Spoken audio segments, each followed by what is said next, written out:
Hello mga higala, it's me Mark Lasaka and welcome back to my channel. So yun mga higala, no, nagbabalik na naman si Mark. And for today's video mga higala ay mangunguha tayo ngayon ng dahon ng akasya. Dahil po kahapon nakita ko po na pinuputol po nila yung kahoy na akasya dito sa may mga kalamansi. So naisip kong mag-vlog, no, manguha tayo ng dahon ng akasya mga higala. Dahil isa din po ito sa kasama ng medium ko. Isa din po yung dahon ng akasya na ginagamit ko, kaso lang limited po ang dahon ng akasya mga higala, kaya minsan ay wala pong dahon ng akasya yung soil or medium ko. Pero okay lang naman pag walang dahon ng akasya, as long as loose and airy ang inyong medium, diba?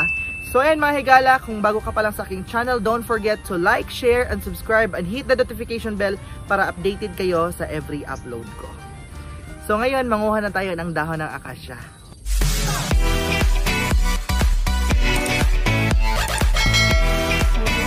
So ayan mga higala, no, may dala na akong sako. So bale, ito pong mga dahon ng akasya na ito ay mga buhay pa po or fresh pa. Hindi pa po siya patay. So ngayon, mag-iipon na lang ako kasi sayang din naman yung mga pinutol na dahon ng akasya, no. Magagamit pa naman, diba? So let's go, kuha na tayo. So ayan mga higala, ayan, ito na po yung mga dahon ng akasya, no. Bale, ito po yung iipunin ko, kukunin ko, parang mga malunggay, no. Ganyan lang nila, para madali lang po silid sa sako, tsaka pag lilinisin ko to, pag natuyo na, ay madali lang din po. Ayan. Parang nanguha tayo ng malunggay. Ito po yung kukunin natin.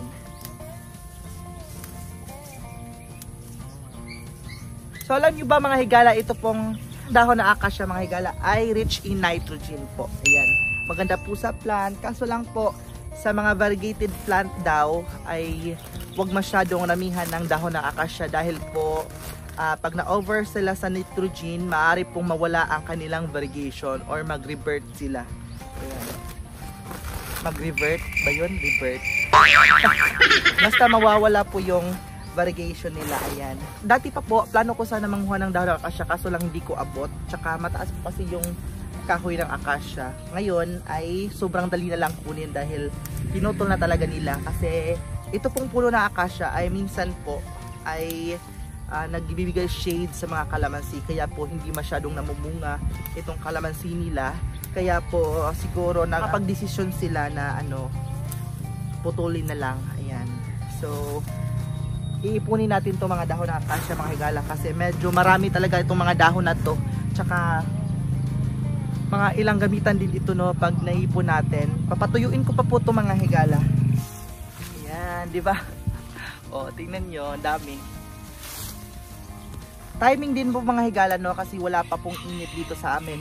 Mag-iisang linggo na po, wala pa po talagang init. As in, halos isang linggo ng ulan, tsaka sobrang maputik na sa amin, no.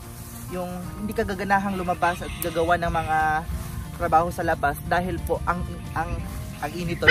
Sabi ang putik talaga, tsaka madulas. Kahapon nga po ay nadulas ako. Nakakatawa po kasi nadulas ako, tsaka mabuti na lang wala pong nakakita sa akin. Actually nga, ito pong dahon ng akasya mga higala, no, ay binibenta. Yung iba ay binibenta po ito kasama ng ibang medium, no, or ibang soil mix. Ayan. So binibenta po ito nila.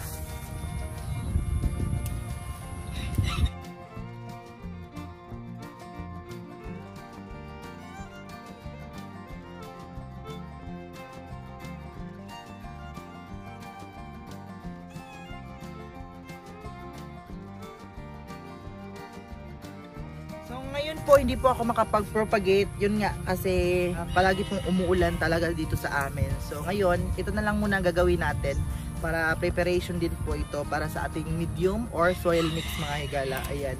Yung ibang plants ko po dito ay meron na po silang dark spot dahil po sa ulan. So yung iba ay linipat ko na po sa area na hindi nauulanan. Lalong-lalo na po yung mga maraming variegation dahil po ay nasisira na po ang dahon nila. Kasi mga higala, pag marami na pong tubig dahil po sa ulan, maaari pong mabulok or mafunggos or yung iba ay mamamatay po ang mga plants nyo pag ma-overwater na po sila. Kaya yung iba ay sinafety ko na po. Lalong-lalo na yung mga bakal talaga.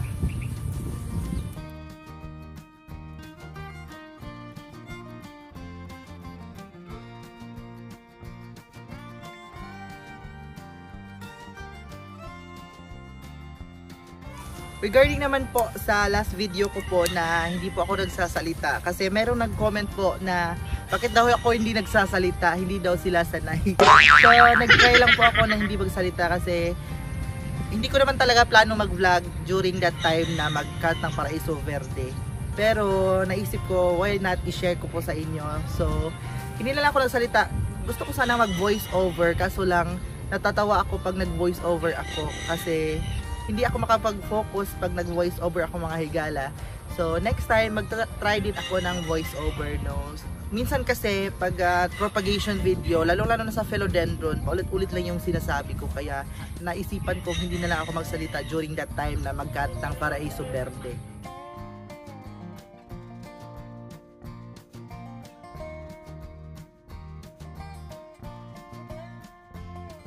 So dati po, bago pa lang po ako nag-aalaga ng plants, ay wala talaga itong mga mga dahon ng akasya, mga kukupit, mga kukuhas, ayan, wala pa talaga yung mga coco cubes. Ang ginagamit lang namin dito ay rice hull, carbonized rice hull, tsaka yung dayami na na soil na or na-decompose na dayami.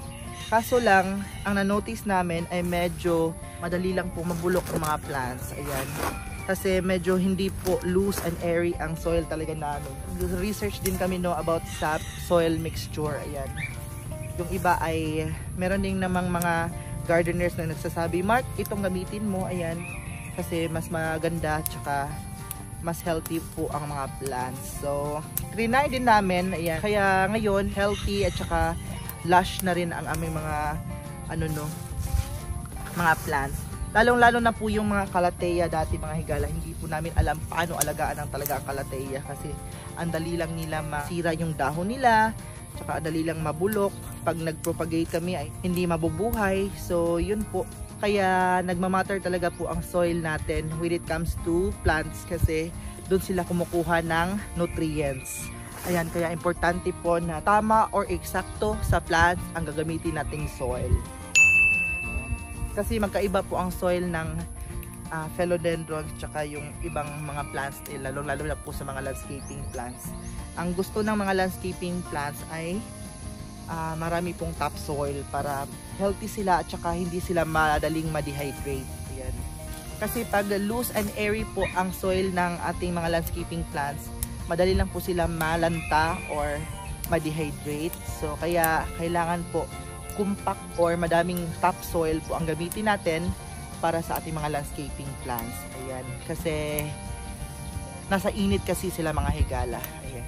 Ito namang mga philodendrons or ibang mga ornamental plants ay nasa shaded area lamang po. Kaya medyo moist po ang kanilang soil. Pag marami pong topsoil ang gamitin natin or yung mga dayami na na decompose na ay medyo madali lang po sila mabubulok. Lalo mag root rot ba sila, ayan. So kaya kailangan po loose and airy ang ating soil. Sa ilang taon ko pag-aalaga ng plants mga higala ay kailangan mo ding pag-aralan kung paano alagaan ang plants, kung anong gusto na area niya, kung anong gusto niya na soil, ayan. Kasi hindi lang po pwede na tanim lang tayo, bibili lang tayo ng plant para itanim, ganun, para alagaan. Kailangan mo rin silang palitan ng soil, ilagay sa area na akma para sa kanila, ayan, para po mag-thrive or mabuhay po ang ating plants. Kasi itong plants po mga higala ay hindi lang po nagwala ng stress natin, no. Minsan nga ay nagbibigay stress pa nga sa atin, di ba? Kasi hindi natin alam kung paano alagaan yung iba. Kaya kailangan din natin mag-research or magtanong-tanong sa mga ibang gardeners na medyo marami na pong experience when it comes to pag-aalaga ng plants. Ayan. So yan po ang ginagawa ko minsan pag may hindi po ako alam pagdating sa halaman na ito, ay nagtatanong-tanong po ako sa mga kaibigan ko na medyo matagal na po nag-alaga ng plants. Lalong-lalo na po yung mga kasama ko na medyo may edad na mga halos lagpas isang dekada na po nag-aalaga ng plants. So marami na din talaga silang nalalaman pagdating sa mga halaman, no.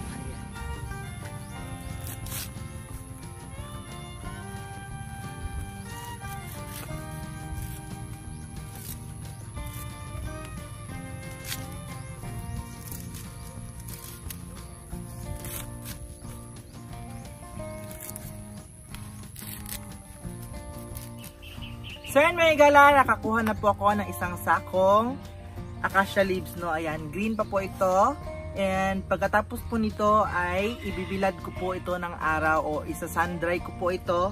Kasi hindi pa po ito pwedeng gamitin kasi nga fresh pa siya, no. Green pa lang siya.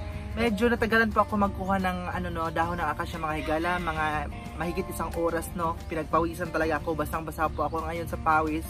So ngayon ay hindi ko pa po siya mabibilad sa araw dahil wala pa pong araw, no, as in hindi pa po nagpakita si Haring Araw sa ngayon. So maybe ay ilalagay ko muna lang dito sa hindi naulanan, no. Kailangan kasi itong ibilad mga higala kasi pag air dry lang siguro, no, hindi mawawala yung mga bacteria or yung mga fungus mga higala. So kailangan i-sun dry ito, ayan, o ibibilad sa araw para safety na acacia leaves ang gagamitin natin. Ayan. So, ito po medyo marami na po ito. So, yung iba ay kukolek ko na rin pag meron na rin akong time.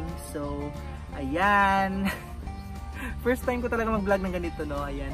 So, ayan mga higala, maraming salamat po sa lahat po ng sumusuporta sa aking channel. Ayan. Abang kayo mga higala sa next vlog ko, sa mga next propagation ko, at sa mga next plant arrangement ko. Ayan. Maraming salamat po mga higala. God bless po sa inyo. Mag-ingat po kayo and see you to my next vlog. Bye-bye! Thank you po!